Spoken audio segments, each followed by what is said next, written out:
Daniela reaches for books on a shelf. Let me see. This is it. She grabs one and holds it up. This is the outline maps of the world in Braille. I've been blind since birth. My partner gave me this atlas in 2008. I studied international relations, and he knew how important it was for me to understand the shapes of the countries.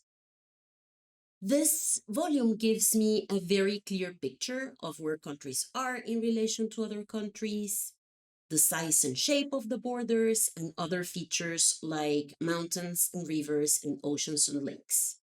I always come back to this atlas whenever there is something important happening in the world, like the war in Ukraine. Orange letters on a black background.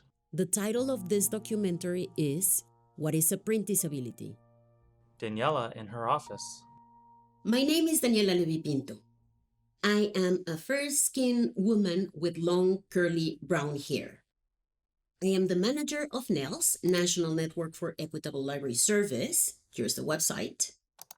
NELS, like CELA, the Center for Equitable Library Access, are non-profit, publicly funded Canadian organizations that provide accessible reading services to the approximately 3 million people in Canada that have a print disability. Print or perceptual disabilities are defined in the Canadian Copyright Act. According to the Act, a perceptual disability is a disability that prevents or inhibits a person from reading or hearing a literary, musical, dramatic, or artistic work in its original format. I'll let my screen reader finish the definition. Bullet, a severe total impairment of sight or hearing or the inability to focus or move one's eyes. Bullet B, the inability to hold or manipulate a book. Or Bullet C, an impairment relating to comprehension. Now, web pages. The Canadian Copyright Act allows organizations like NELS and CELA to create accessible versions of traditional print content, for example, by reproducing it into alternate formats like Braille. This is called remediation. Hands touch a Braille map. Remediation methods like scanning a print book and converting it into a digital format allow people with print disabilities to read using digital devices like computers or smartphones. But this can be an expensive and cumbersome process that requires specialized skills and tools. Hands type on an assistive device. This is my beautiful guide dog Angelo taking a break, sprawled beside my desk. He's a yellow lab golden retriever cross and he helps me get around. Assistive technologies like my Braille typewriter, screen readers, and formats like audio do help with reading, but they do not always solve the problem of access for everyone with a print disability. Now, Melissa. I really like print disability, especially because also in French, we don't have like a great word for print disability, but I think this word like allow to contextualize disability. So mainly it's not the person, but like it's the environment and like the specific format of print that disable. Melissa Cassiu is a student in political science and women's studies at the Université du Québec à Montréal. I'm dyslexic and dysorthographic, which mean have a learning disability that's very specific to reading and writing. And I'm a light-skinned woman with brown hair, and I'm wearing a black turtleneck jumper. For people with learning disabilities, the task of decoding words and sentences is not automatic. I would say like a so-called traditional reader would read their book and almost like forget they're in front of their book. On the opposite, reading it as a dyslexic, it's a bit like if you need to think at every step you take in order to be walking. Somebody that have automatized the skill of walking don't need to think in their head. The task goes almost by itself and they have like energy to think about other things. Melissa is an intellectual and a scholar. For her, keeping up with her reading can be exhausting. If you have to work double than most people at school and follow like a normal curriculum, it means you're going to have to cut your social activity, you will have to cut sleep. And especially if you're in academia, and it means you need to do that for like a long period of time, and maybe thinking of doing a PhD. So I can't have like this mentality of like rushing, getting really tired, because I need to do that for a long run. Now, Tanisha. I am very much a researcher. In the work that I do as a writer, I do have to dig into a lot of documents. This is Tanisha Samuel. And so it's best for me to use digital materials in order to get the information that I do need to do my work. Tanisha is a writer, teacher, and activist. They are also a consultant on equity, diversity, and inclusion. I identify as a disabled, visually impaired, hard of hearing, mad, queer, trans, non-binary, Black individual, and I do a lot of work within this space. People with print disabilities like Tanisha know there is a lot of print content out there, material they may want or even need, but they often cannot even get to it because so much is inaccessible. Oh, it's so frustrating. Whenever I encounter something that I know is going to be exactly what I need for a particular project, I feel completely blocked off from having access to knowledge, having access to what's important for me to get my work done. Now, Melissa. I do find formats that are accessible, but for instance, I have like 5 texts to read, and I find one in audiobook, and I find another in EPUB, and another in PDF, and then another in print. This is Melissa Castillo.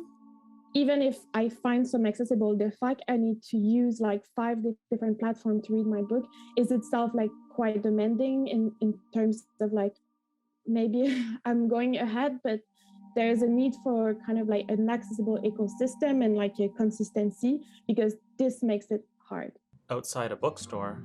In an equitable reading ecosystem, as Melissa put it, all the pieces from the original book to every link in the distribution chain, including libraries, electronic bookstores, websites, and reading applications, should be designed with accessibility in mind. In such an ecosystem, content would be born accessible. That would enable all readers, regardless of ability, to choose the technology and personalized settings that work best for their reading needs. Now, Ingrid.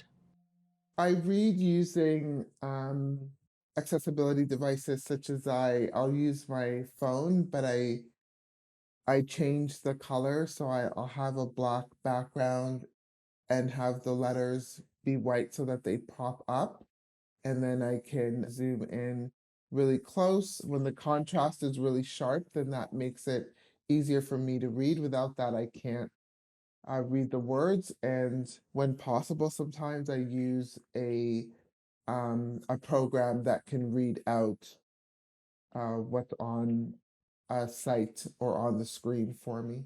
Words are typed on a screen. Ingrid at her desk. My name is Ingrid Palmer. I'm a Black female, mom of 3, grandmother of 1, social justice advocate, and I'm visually impaired. Barriers to print are very frustrating. For people like Ingrid, finding accessible materials can be very empowering. It's really exciting, and it's something that you can want, that you can have, and that you can manage on your own. Like, it just feels liberating. It's a happy day. It's something that you actually get excited about, and that feels really good and can actually make your day. People with print disabilities like Ingrid and Tanisha have a message for content creators. I would definitely encourage them to create content that can be transferred to multiple formats, from audio to, let's say, PDF, to variants in language, maybe keeping academic language to a minimum, just for people with different learning styles. Have an open mind as to how you'd like to convey your message. It can be done in so many different ways. This is Shiza Amir. I have long black wavy hair and round black eyes. I'm currently smiling. I'm a student at Humber. In the program Community Integration Through Cooperative Education, the CICE is designed for individuals with intellectual disabilities to give students an opportunity to attend college. Full bookshelves. The world of inclusive publishing has to address the needs of people with diverse cognitive abilities, like the poet Shiza Amir. How would we consider disability? It is our responsibility to stand up for ourselves, seeing our abilities and capabilities are endless, our possibilities, striving for being the best version of ourselves. We are creating our legacy. Outside a bookstore.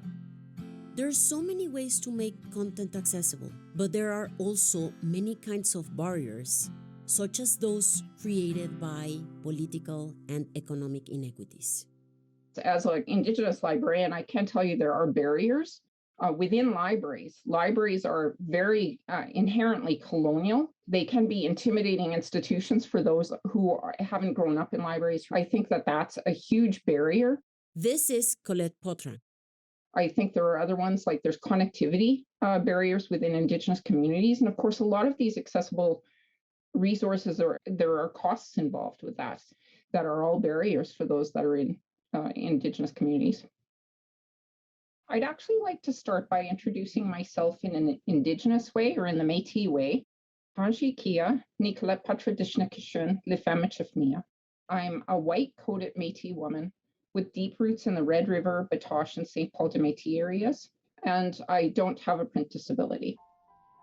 Speaking as someone who has a print disability, one that I can't hide, I value the work of librarians like Colette, who know that disclosing a disability can be sometimes difficult. There are people with cognitive disabilities such as, dyslexia or ADD, which makes reading traditional print tough, for Parkinson's, MS. And then there's physical, sometimes barriers like even carpal tunnel syndrome.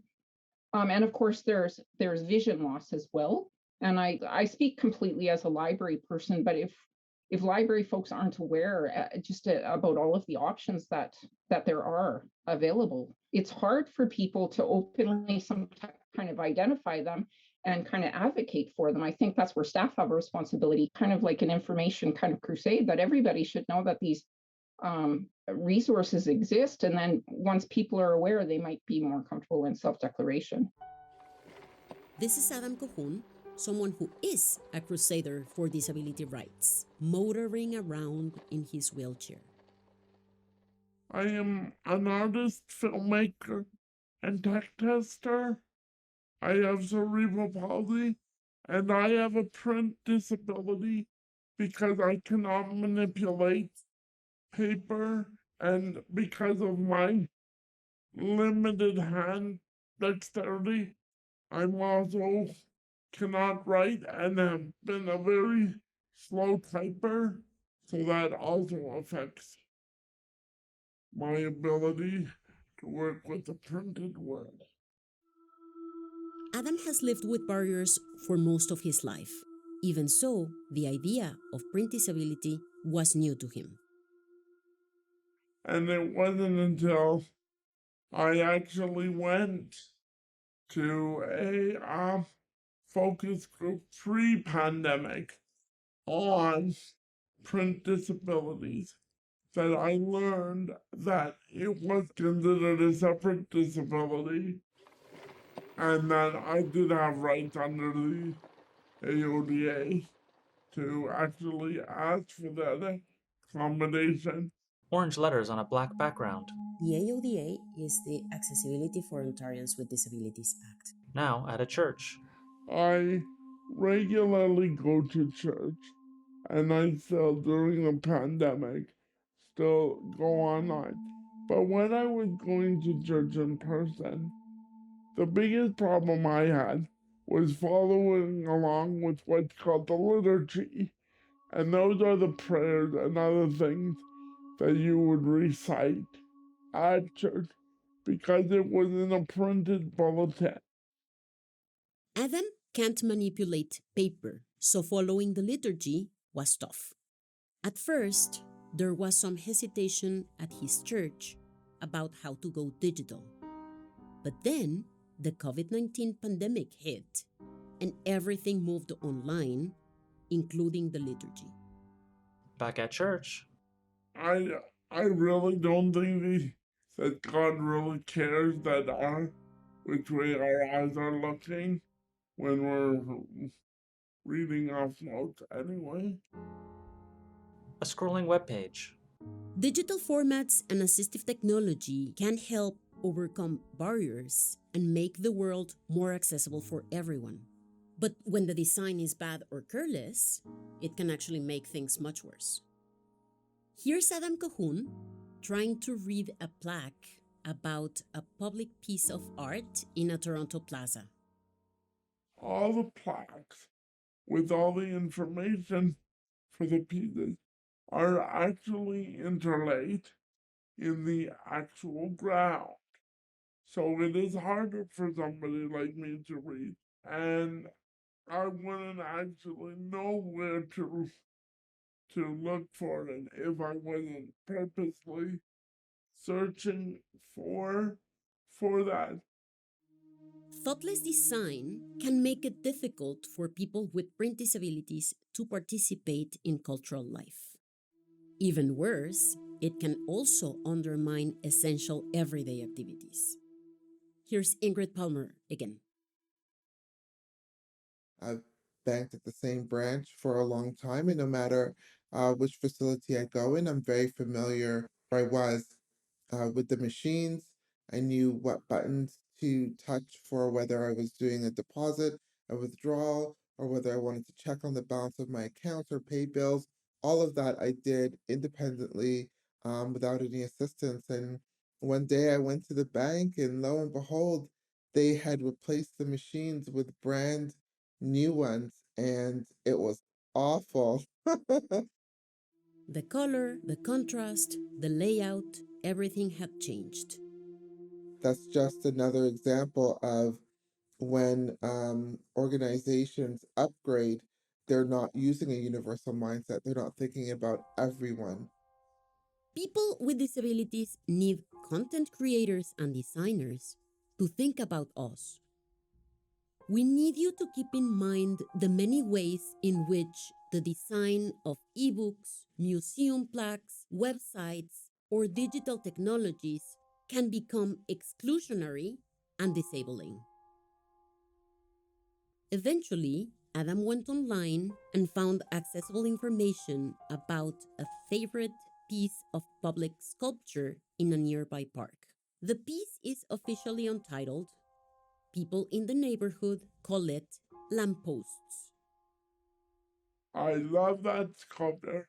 I like it because it actually about what it is a bunch of different lampposts, and they're all the different styles of different lampposts, and though it actually shows there is actually a variety around the city of stuff that is either there or used to be around.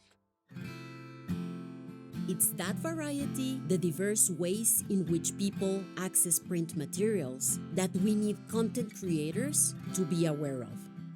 We want you to make sure that content is accessible so that we have the freedom to work, travel, and play, just as I do with Angelo during our breaks.